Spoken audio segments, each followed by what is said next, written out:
That's an order. Hi, everybody, and welcome back to the Press Plate Lifestyle Inspired podcast, where we do interviews with inspiring or interesting people like my new friend here, John. And we do all that for our listeners to help you find the resources, tools, or support you might need to be your best inspired self. So how are you today, John? Okay, Jackie. I'm hanging in there. You are hanging in there. It was super nice. We got to chit chat a little bit before this. I actually really dig your vibe. So I went out, and luckily your agent, I think I don't know if that's a representative or whoever, he sent us a clip of the signal, Rainbows and Lightning. And what a fun little mix of, even the video is really fun. It reminds me of some music I grew up with. So, you've just released in the end of 2019, right? Love, Lust, and Other Wreckage. You've got all kinds of musical greatness going on. So what's the newest stuff for John Vento? Well, yeah, the album we released toward the end of 2019. Actually, no. In early 2019, I apologize. But we were awarded the Independent Americana Album of the Year, which was very cool. Very cool. And just today, we released another single called Well Yeah Maybe. And so it's time to move on to some other new music. But so we're kind of milking that project with just probably a few more singles. And the project is thematic. It's about relationships, adult relationships, and the struggles that go with that. Yeah, because you have the most current was, you have one out there, I Hope I Don't Fall in Love with You, and a couple others, right? So a whole lot of... Yeah. Every song is in this, and even Rainbows and Lightning, which I thank you for your kind compliments, is a song about, that struggle, and when you have that relationship and how it can be just beautiful and all wonderful colors. And then out of nowhere, a lightning bolt can just strike and blow it all up. Yeah. So even, like I said, there's 13 tracks, and every one of them deal with relationships. And what spun out of that was also a stage play of the same title. Oh, very cool. The Rainbows and Lightning stage play? No. Love, Lust, and Other Wreckage, the album. Oh, nice. The stage play was created out of the music. So it sounds like you're, so I guess we skipped ahead because I was super into the music, but why don't you give everyone a little intro of who you are and where you're from and, how all this great music came to be? Well, I'm from Pittsburgh, Pennsylvania, and I kind of got involved with music much later in life than the average bear. So I'm currently 58 years old. Well, I just turned 59. I'm not going to lie about my age. Happy birthday. Yeah, thanks. So where I am in my musical maturity is where a lot of people are in their mid-30s. A lot of artists that mature and develop with the craft. So the past 7, 8, or 9 years for me have been really, really fruitful because like anything, it takes time to develop your voice and develop your art. But I've been blessed to just be surrounded with some great collaborators because I can't do it on my own. And actually prefer not to do it on my own. I have great musicians and singers and artists and writers that have shared their talent with me, and that's my blessing and the thing I'm most thankful for when it comes to my music. So, and I'm a business owner, and also I'm a fanatical gardener, which is probably my number one passion in life. I have an addiction, and it's a very costly addiction. Okay. I like to get my hands dirty, and I love my flowers and my gardening. It's a huge part of my life. I love that. I have an older brother, not by very much, and the life has been a little difficult for him. He was a carpenter, journeyman painter kind of guy, and we're in our 40s now, and so he reached out to me. He actually went to school for horticulture, right? But he never really did anything with it other than loving it. And he said with all this current world stuff going on, he and my other sister, who they live together in Michigan, they started doing some more organic farming. And he's just he's completely in heaven, probably for the first time in forever, because he's good at it and he loves it. And he's that attention and that care. So it's, yeah, it makes a lot of sense that you And it's love that. fun to get your hands dirty. And there's a connection with the earth. You know, I look at my plants and my flowers as living creatures. I really do. I have a relationship with them, and they have a relationship. They love me and I love them. So this is a very exciting time of the year because here in Pittsburgh, you know, our climate's probably like yours. Yeah, very similar. You know, things are just starting to grow. Yeah. So yeah, that's who I am: business owner and gardener and music guy. You know, just I do all kinds of different things. Very strong ADD component. And then one other thing that I'm probably most proud of is we have an organization here in Pittsburgh that I'm involved with called Band Together Pittsburgh, and we create music programs for young people on the autism spectrum. Yeah, And and that is that so is much so joy. cool. Yeah, I yeah. was so glad that you brought that back up. So we did like a little pre-meeting before, obviously before we did the interview, and my audience knows this about me, or at least after all these episodes, I would hope they would. But I have a child I have 4 children, and one of my children's on the autism spectrum, and she's really one of the most interesting human beings in the universe. She's just Yeah. next gen smart, but other things not so much, and just like this fun, Yep. amazing kid. And her oldest sister is going to high school into the arts program. Like, so it's something that my husband and I'm a computer person and he's an accountant by trade. And we Mhm. have all these amazing musical, artistic kids in our life. Isn't that So wonderful? That's great. yeah, I think it's really cool. So what is your program do? What do you guys? Well, it's actually multifaceted. My partner, or the co-founder of the organization, is a guy named Moondog, Ron Esser. And we call him Moondog because he owns a blues club here in Pittsburgh. And the way this whole thing started is I had some family friends whose children were musicians and they were on the spectrum. And I invited them to sit in with my band at a gig that we had at Moondog's. Yeah. And Moondog shows up for the gig, and after it was over, he said, "What the hell was that? Who are those kids?" So I told him the story I just told you, that we had a drummer and a guitar player and a keyboard player, and they kind of sat in and played a few tunes with our band. And I didn't know it at the time, but he revealed to me that he had a son on the spectrum. Oh, wow. So he really obviously loved that and had a personal interest. Well, from that moment on, which was about 4 years ago, we have created what we call a monthly open stage, open mic, where the kids, not just kids, but people of all ages, they come and they perform. Mostly they sing karaoke, or maybe they'll play drums. Some of them have different bands. Some play piano and sing, but it's an autism-friendly open mic. And obviously, because of this virus thing, we've had to cancel 2 of them. So just this week, we launched a virtual open mic where Yay. they send us their videos, and I'm going to be the host on video and introduce them, and we're going to create a whole giant video of these performances. That So that's one sounds program. so fun. The second program we have is drum circles, where we therapeutic drum circles and rhythm, and we have professional music therapists that lead us through that. Then another program we have is our DJ program, where we train people on the spectrum to be professional DJs. And we buy all the equipment and we do gigs. We primarily do gigs for other 501c3 charities, and they can make a donation if they like. They don't have to, because we pay our DJs to do the gig. So not only do our DJs get to explore music and have fun and see how much love is created at an event, then they get a paycheck. Yeah. And we always mail them their paycheck, because the fun of receiving it in the mail, and they know there's value to what they do.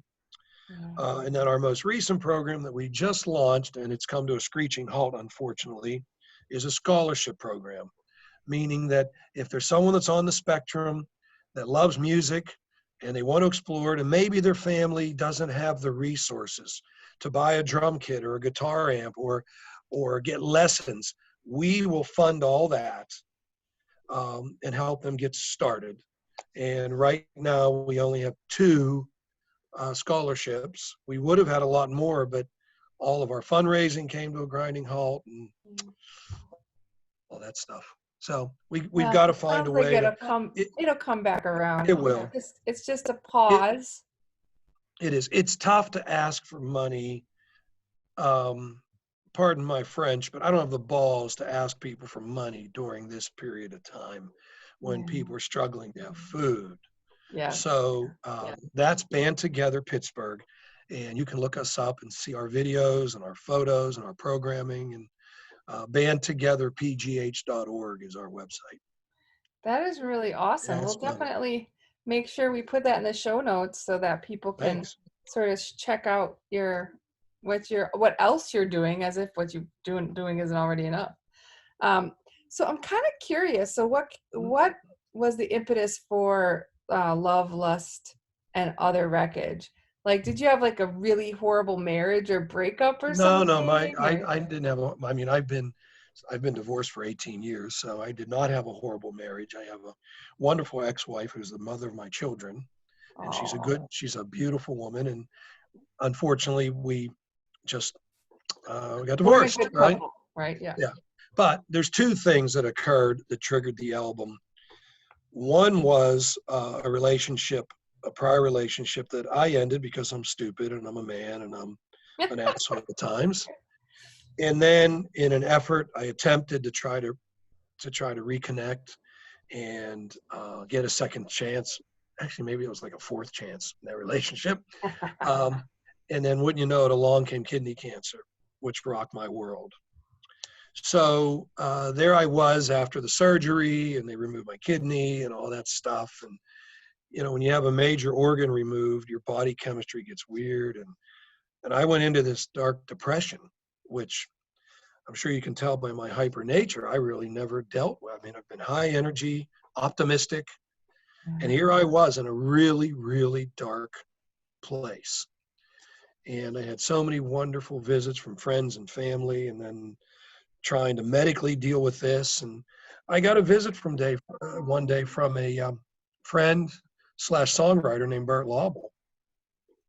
And we had these conversations, and next thing you know, I'm getting emails from Bert that, hey man, there's songs coming out of this.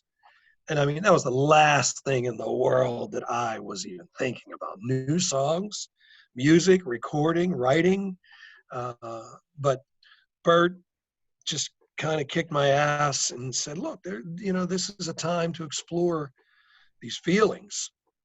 And the very first song that we wrote, Baby Blues, and then went to start the recording process, is a song about regret, serious regret, and the pain that one human being can cause another human being through bad decisions, choices, and egotistical behavior.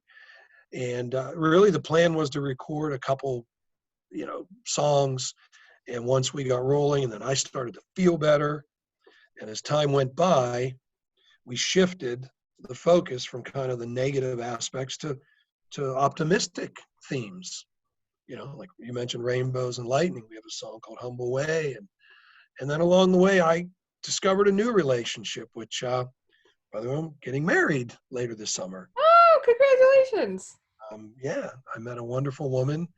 And so, it was like the whole breadth of the stages of a relationship, just like the stages of grief and renewal, and love, lust, and other wreckage. So that's what triggered the whole thing. And it took about close to 3 years of writing and recording and performing. Yeah, that's amazing. So it almost sounds like you kind of were in a dark place, and music kind of helped you come back out of it. Yep. And then welcomed you back into this new relationship and this new place in your life. So no wonder you said you're feeling, pretty blessed. It sounds like you have a lot going for you. Yeah, I mean, we're so proud of the project. And I say we because I want to mention, Bert Laubel, of course, co-writer, did some great purchase. I mean, he drove the lyrics, and then Dave Granati, who was our producer and engineer and also played 99% of the instruments. And then Shirley Ann Hawk, we wanted a female element, so you hear that female voice when you listen to the music. And Cheryl Ann just brought way more than just a singing voice. She co-produced a lot of it, and she contributed with writing. So the four of us kind of made this great team and nurtured our way through the recording process.